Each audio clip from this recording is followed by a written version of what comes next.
বলো আমি কোথায় যাব? দেখো দেখো পিতায় আমার আমায় হরণ করিতে আসে, আমার হরণ করিতে আসে। বলো বলো আমি কোথায় যাব দাদা? কোথায় যাব দাদা? দাদা গো আমি কোথায় যাব? দাদা গো পিতায় আমার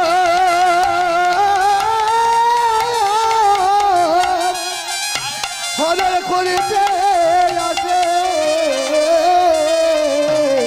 বলো বলো দাদা যাবে, দাদা গো কোথায় যাব? এবারে দাদার চরণ ধরে চরণ ধরে কাঁদিতেছে, চরণ ধরে কাঁদিতেছে। হয় চরণ ধরে কাঁদিতেছে, চরণ ধরে কাঁদিতেছে, চরণ ধরে কাঁদিছে গো, চরণ ধরে কাঁদিছে গো। কোথায় যাও কোথায় যাব? চরণ ধরে কাঁদিতেছে। ওই কোথায় যাব, কোথায় যাব, চরণ ধরে কাঁদিতেছে। চরণ ধরে কাঁদিতেছে। আমি কোথায় যাব, কোথায় যাব? চরণ ধরে হে হে বলো, বলো আমার চরণ ধরে কাঁদিছে গো। বলো, বলো কোথায় যাব? রে বলি হরি হরি হরি কোথায় যাব?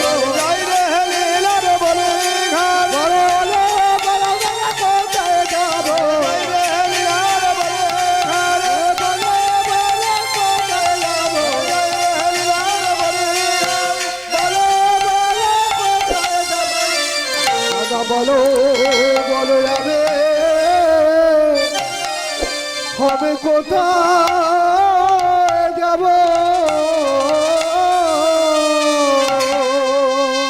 হরে কৃষ্ণ। তাহলে সেই ব্রহ্মার কন্যা সন্ধ্যা, আমরা এই সন্ধ্যা যে দিই এই হলো ব্রহ্মার কন্যা সন্ধ্যা। ওই জন্য সন্ধ্যাবেলা সন্ধ্যা প্রদীপ দিতে হয়। সন্ধ্যা ওই সময় এসে হাজির হয়। তাহলে ব্রহ্মার কন্যা সন্ধ্যা যখন হরণ করতে গেল ব্রহ্মা, তখন তিনি দাদাকে জড়িয়ে ধরে দাদার চরণ ধরে কাঁদছে। দাদা বলো আমি কোথায় যাব, কি করব? বলছে যাও তুমি মর্তধামে চলে যাও, মর্তধামে চলে যাও। তাহলে সেই সন্ধ্যা ধরণীর বুকে এলেন কেমন ভাবে? গঙ্গাতে প্রাণ বিসর্জন দিলেন। গঙ্গাতে প্রাণ বিসর্জন দিয়ে হলো কি ছোলা, অর্থাৎ আমরা যাকে বলি ছোলা, এই ছোলা তৈরি হলো, ছোলা গাছে পরিণত হলো। হয়ে এইবার সেটা কোথায় থাকলেন? আমাদের শুভ দিনে, অর্থাৎ যখন আমাদের ছেলে মেয়ে ষষ্ঠী পুজো হোক, আমাদের বিবাহ হোক, ওই টোপরে আবির্ভাব হলো সেই ছোলা। কারণ ওই ছোলা সমস্ত জায়গায় আমাদের মাথায় উঠে থাকলেন। হরে কৃষ্ণ ওই শুভ দিনে। তাহলে কাম এমন একটা বস্তু, তার জন্য বললাম ভজন সাধন করতে গেলে সাধু খুব সাবধান। দেখো এই যে এত সাধু আমরা দেখছি বাবা, কেন? এই সাধুদের মধ্যে কাম, ক্রোধ, লোভ, মোহ, মদ, মাৎসর্য এই সব যদি থাকে তাহলে ভজন সাধন হবে না, আরো নরকের পথ অগ্রগামী হবে। তাই তিনি কি করলেন না, সেই ছোট্ট ছেলেটি গিয়ে নিত্যগুরু গোপালজির চরণ জড়িয়ে ধরলেন।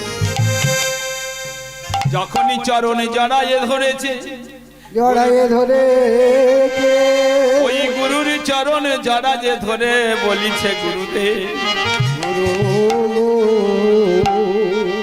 আজ নিশীতে আমি ঘুমায়ে ঘুমায়ে আপনার স্বপ্ন দর্শন করেছি, আপনাকে আমি দর্শন করেছি গুরুদেব, আপনি আমার কর্ণে দীক্ষা দিয়েছে।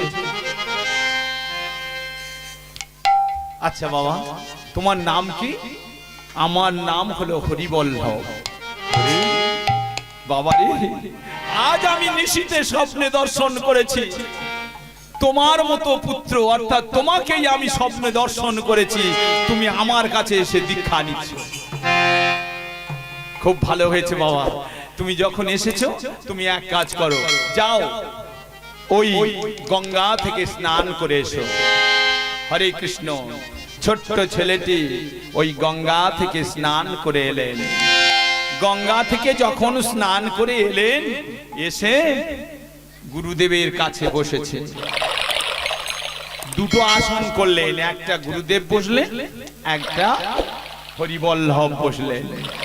এইবার গুরুদেব হরিবল্লভের কর্ণে মন্ত্র প্রদান করলেন। যখনই কর্ণে মন্ত্র প্রদান করলেন, আমাদের গুরুদেবে আমাদের কর্ণে যেমন হরে কৃষ্ণ কৃষ্ণ কৃষ্ণ হরে হরে, হরে রাম রাম রাম হরে হরে, এই 16 নাম 32 অক্ষর যেমন আমাদের কর্ণে প্রদান করেছেন, ঠিক তেমনি ভাবে গুরুদেব ওই ছোট্ট বালকের কর্ণে প্রদান করলেন। প্রদান করে বলছে, বাবা হরিবল্লভ, এই মন্ত্রটা তুমি হৃদয়ে জাত করো, যেন ভুলে যেও না। এই মন্ত্রটা তুমি হৃদয়ে জাত করো, যেন ভুলে যেও না। তাই হরিবল্লভ সেই মন্ত্রটি হৃদয়ে জাত করে নিলে, চলতে ফেলতে আজ সদা সর্বক্ষণ হরিনাম করতে থাকে, মন্ত্র জপ করতে থাকে। হরে কৃষ্ণ হরি বল, হরি বল। হরে কৃষ্ণ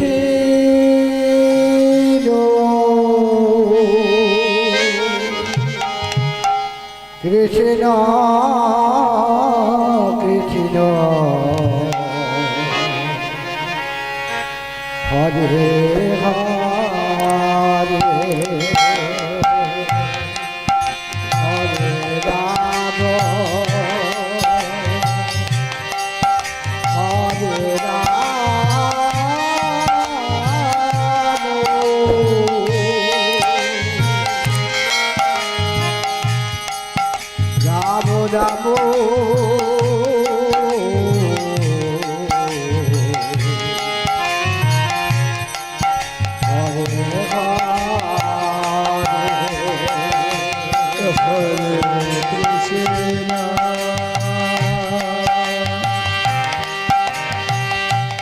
হরে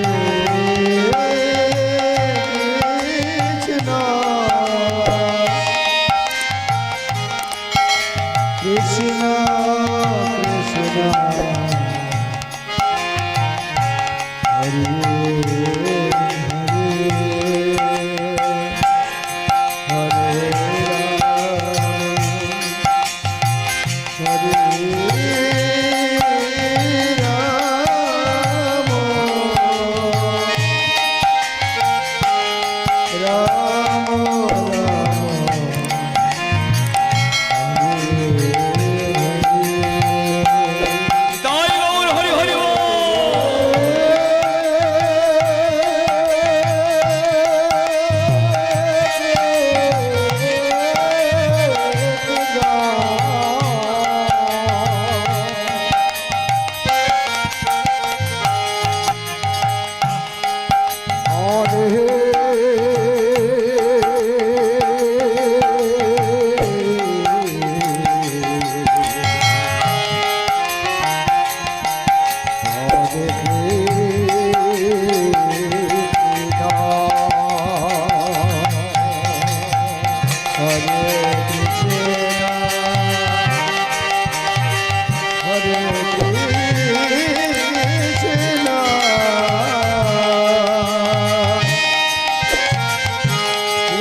হরিনামটি হৃদয়ে জাত করতে বললেন। আপনাদের যে গুরুদেব আপনাদের সব দীক্ষা দিয়েছে তো নাকি দেয়নি? যাদের দীক্ষা দিয়েছেন তারা মন্ত্র জপ করছেন তো? তিনি কি বলেছিলেন? ত্রিসন্ধ্যায় গায়ত্রী জপ অন্তত 3 বার, যদি না পারো দিনে অন্তত 1 বার। হরে কৃষ্ণ। তাহলে অনেক মা আছে গো মা, অনেক বাবাও আছে, হরিনামের মালা ঝোলাগুলো নিল, মন্ত্র দেওয়া হয়ে গেল, তোর হরিনাম। হরে কৃষ্ণ। বাহ, হরিনাম করে কি হচ্ছে? কাজ নেই, সময় নেই, ওইদিকে ছেলে কাঁদতেছে, ওইদিকে উনুনের ভাত পুড়ে যাচ্ছে, হরিনাম করতে যে তারা মালাটা গলায় ছিল, তুলে রেখে দিল ঘরে। হ্যাঁ হ্যাঁ, কেন? হরিনামের মালা ঘরে রইল তোলা, তা মালাটা ওপরে উঠে গেল। তা গুরুদেব যদি কোনো সময় আসে কি বলবেন? গলায় দিয়ে নেবেন, ছোট করে একটু বলে নি, যাবো যখন লাস্টে এসেছি তো একটু বলে বলে যাই, নাহলে ভালো লাগবে। হরে কৃষ্ণ। তাহলে দেখুন এই মালা ঝোলা এরা এমন একটা জিনিস, খুব ভারী মা, খুব ভারী। এই যে শরীরের মধ্যে রাখা তো এমন ভারী, এ ভারী আমাদের লোকের পক্ষে সম্ভব নয়। কেন? এ মালা থাকলে কি হবে? তখন বলবেন এই মালা গলায় দিয়ে কি হবে? মালা আমার কি করবে?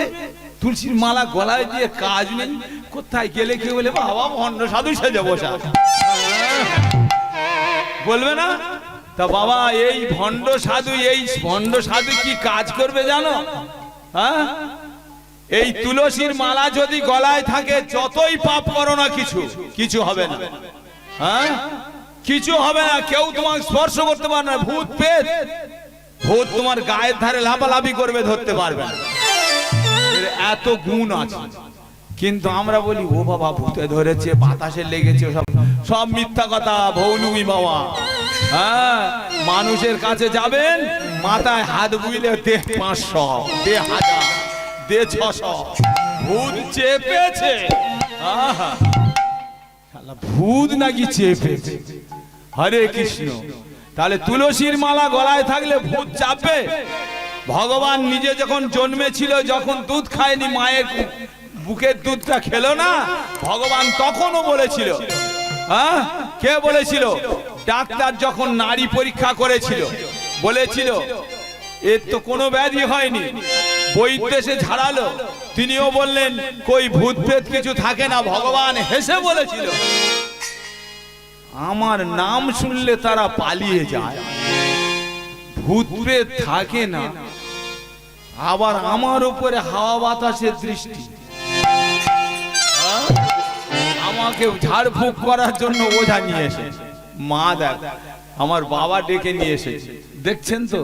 তা ভগবান তিনি জানিয়ে দিলেন জীব জগৎকে যে না, আমার নাম যেখানে হয় সেখানে ভূত প্রেত থাকে না। আর এই তুলসী হচ্ছে নারায়ণ। কেন? কোথায় যদি জল না ঢালেন, ওই তুলসীর গড়াইতে জল ঢেলে দেবে। ছোট্ট করে বলি, দুটো বোন ছিল, একটা বাবা, দুটো মেয়ে ছিল। তা দুটো মেয়ে, একজনের যখন বিয়ে হয়ে গেল, ছোট বোনটার আর বিয়ে হলো না, বাবা মারা গেল, মাও চলে গেল। তা ছোট বোনটা কি করবে? তা ঘরের মধ্যে আছে, একা থাকে, আর ওই দিদির বাড়িতে যায় আর ফিরে আসে। যখনই ফিরে আসে, এইভাবে কিছুদিন একা একা বাড়িতে থাকে। এমন সময় একদিন কি দেখলেন? কি দেখলেন? যে ছোট্ট বোনটি ওই দিদির বাড়িতে এসেছে। দিদির বাড়িতে এসে বলছে, দিদি আমি একটু চলে যাচ্ছি, আজকের এক জায়গায় যাব, আমার জন্য একটা আলাদা ঘর করে দিবি? তা বলছে বেশ, দিয়ে দেবো। তো ওই বৃন্দাবনে ছোট একটা ঘর করে দিয়েছিল সেই ছোট বোনটার জন্য। একা থাকবে, তা কাছাকাছি থাক। এমন সময় ওই ছোট বোনের ঘরে আগুন ধরে গেল। ছোট বোনের ঘরে যখন আগুন ধরে গেছে, বড় বোন ঘুমিয়ে ঘুমিয়ে স্বপ্ন দেখছে আমার ছোট বোনের সেই কুঁড়ে ঘরে আগুন ধরে গেছে। ছোট বোনের সেই কুঁড়ে ঘরে আগুন ধরে গেছে। তিনি কি করলেন? ঘুম ঘরে উঠে তাড়াতাড়ি করে আমাদের মতো সাধারণ বাবুদের বাড়িতে পায়ে পা ধোয়ার জন্য জলের বালতি বসানো থাকে, পা ধুয়ে অবশিষ্ট জলটা ওখানে বসানো থাকে। তাহলে সেই দিদি কি করলেন? তাড়াতাড়ি করে ঘুমের ঘরে উঠে সেই জলের বালতিটা নিয়ে গিয়ে তুলসী গাছের, হরে কৃষ্ণ, তুলসী গাছের মাথায় পা ধোয়ার জল যখনই ঢেলে দিল, ছোট্ট বোনটি দূরে দাঁড়িয়ে দেখছে আমার এই কুঁড়ে ঘরটি পুড়ে যাচ্ছে। একই একই কে যেন আমার সেই কুঁড়ে ঘরের মাথায় জল ঢেলে দিচ্ছে। একই আমার সেই কুঁড়ে ঘরের মাথায় জল ঢেলে দিচ্ছে, আর আগুনটা আস্তে আস্তে নিভে গেল। ছোট বোনটি সেখানে দাঁড়িয়ে কাঁদছে। ঠাকুর, একই তোমার লীলা গো, একই। এই বৃন্দাবনে তো আমি কাউকে দেখিতে পাই না। বলো বলো, কে আমার এই কুঁড়ের মাথায় জল ঢালিল? বলো ঠাকুরে, কি তোমার লীলা দয়া, কি তোমার লীলা প্রভু, কি তোমার লীলা প্রভু, কি তোমার লীলা দয়া রে, কি তোমার লীলা দয়া, কি তোমার খেলা দয়া রে, কি তোমার লীলা দয়া,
ঘরের আগুনটা নিভে গেল। ধীরে ধীরে সেই ছোট্ট বোন কাঁদতে কাঁদতে চলে আসছে দিদির বাড়িতে। দিদি ওই তুলসী গাছের মাথায় জলটা ঢেলে সারা রাত্রি আর নিদ্রা গেল না। ওই তুলসী মঞ্চের কাছে বসে আছে। যখনই বসে আছে ছোট্ট বোনটি প্রভাত কালে কাঁদতে কাঁদতে এসে বলছে, দিদি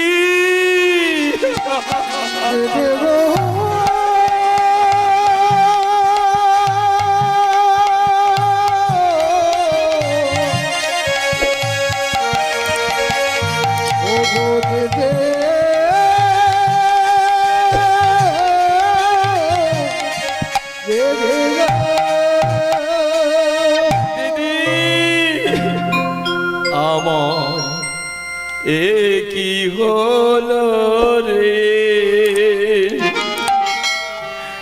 দিদি, এ কি হলো রে, আমার কি হলো রে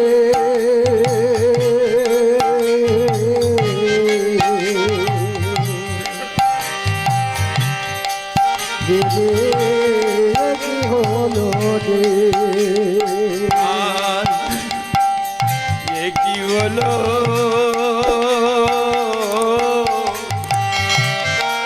এ কি হলো রে, আমার কি হলো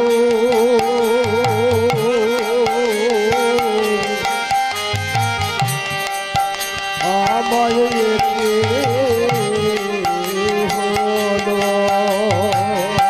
আজ বৃন্দাবনে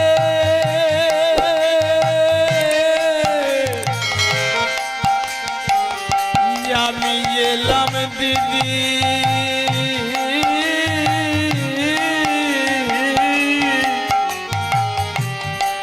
বলে আমার এ কি হলো, আমার কি হলো রে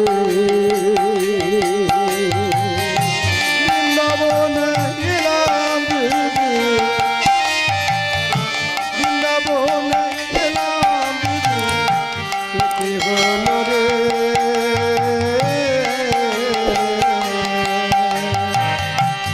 কি হলো রে দিদি, কি হলো রে আমি কোথায় যাব কি করি, কোথায় যাব কোথায় যাব রে,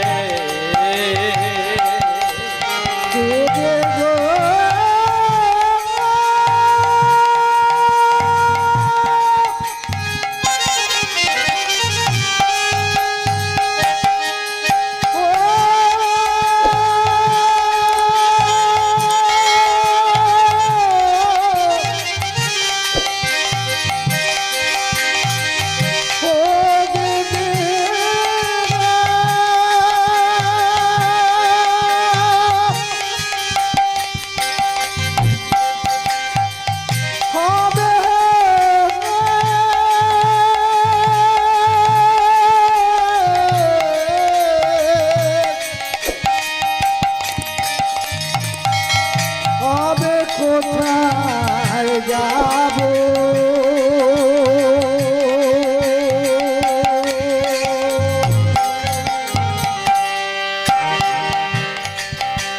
আমি কোথায় যাব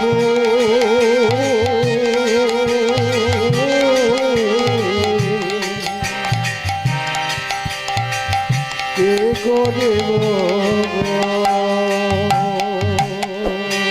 হরে কৃষ্ণ। দেখছেন তো ভগবানের চরণে যদি মতিগতি থাকে ঘরে বসে সব দেখা যায়, বাইরে যেতে হয় না। দিদির ঘরে আগুন ধরেছে বোনের ঘরে, আর দিদি ঘরে বসে ঘুমিয়ে ঘুমিয়ে স্বপ্ন দেখছে যে আমার বোনের ঘরে আগুন ধরেছে। তাহলে সেই পা ধোয়া জল অর্থাৎ ওই ঘরের দরজার কাছে বসানো আছে পোটের কাছে, সেই পা ধোয়া জলটা নিয়ে তুলসী গাছের মাথায় ফেলে দিল। দেখছে দিদি, ছোট বোনটা কি দেখলেন, যে কে যেন আমার সেই কুঁড়ে ঘরের মাথায় জল ঢেলে দিল। ভজনের মধ্য শ্রেষ্ঠ নববিধ ভক্তি, কৃষ্ণ নাম কৃষ্ণ প্রেমে ধরে মহাশক্তি, তার মধ্য সর্বশ্রেষ্ঠ হরি নাম সংকীর্তন, নিরপরাধে লইলে পায়ে প্রেম রস। তাহলে ভগবানের চরণে মতিগতি থাকলে কোনোদিন তার বিপদ হয় না। তাই তুলসী দান মাত্রেন জলস্য চন্দনকে নেবা, বিকৃতেন সমাত্তানাং ভক্তেব্য ভক্ত বৎসল্য।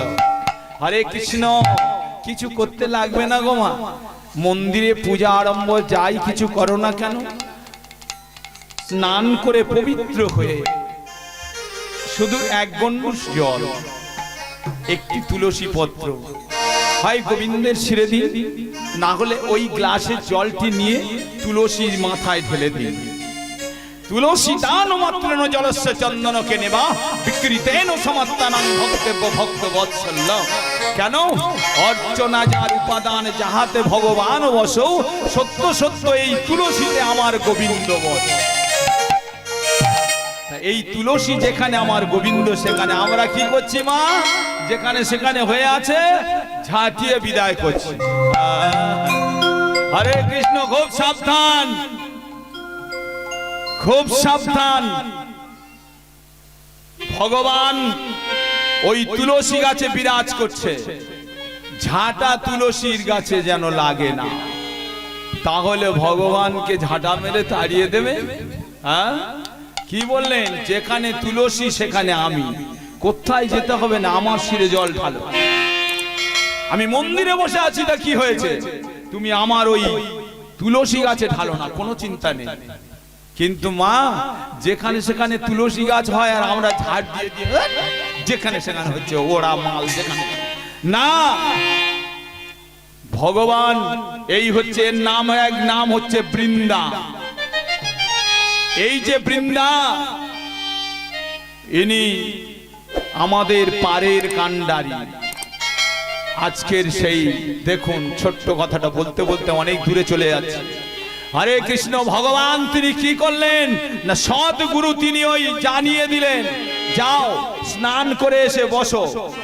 ছোট্ট ছেলেটি স্নান করে এসে বসলেন, কর্ণে দীক্ষা দিলেন, হরে কৃষ্ণ কৃষ্ণ কৃষ্ণ হরে হরে, হরে রাম রাম রাম হরে হরে।